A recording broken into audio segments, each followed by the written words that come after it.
Hi இனிய உறவுகளே, நல்லா இருக்கீங்களா? இது கோதம்பு தோசை. இந்த சட்னி நைட்டு வச்சது, அதை வீணாக்கக்கூடாதுல்ல, அதனால் சூடு பண்ணி வச்சுருந்தேன். அதனால் இந்த சட்னியை வீணாக்கக்கூடாதுங்கிறதுக்காகவே இந்த கோதம்பு தோசையை சுட்டு சாப்பிட்டேன். ஏன்னா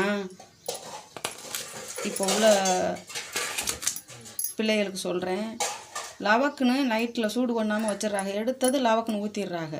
ஏன்னா அது நம்ம உணவு தான் வீணாகுது, நம்ம உழைப்பும் வீணாகுது, நம்ம வீட்டுக்கார உழைப்பும் வீணாகுது. இந்த சட்னியில் எத்தனை பொருள் சேர்க்குறோம், அதெல்லாம் காசு தானே. அதனால் நைட்டுக்கு சூடு பண்ணி வைங்க, தூக்கி எடுத்து பிரிட்ஜில் வச்சு சூடு பண்ணி சாப்பிட்றீங்க, அதுவே தப்பு. நைட்டில் நம்ம கேஸ் இருக்குது, சூடு பண்ணி வச்சிங்கன்னா காலையில் ஒரு சூடு பண்ணி சாப்பிட்டா நல்லது.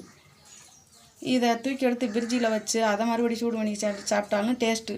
அப்படியே வச்சுட்டு தூங்கிடுறீங்க, காலையில் எந்திரிச்சு ஊற்றுறீங்களா, அதில் நம்ம வீட்டுக்காரர் உழைப்பும் நம்ம உழைப்பும் சேர்ந்து காசு வீணாக போகுது.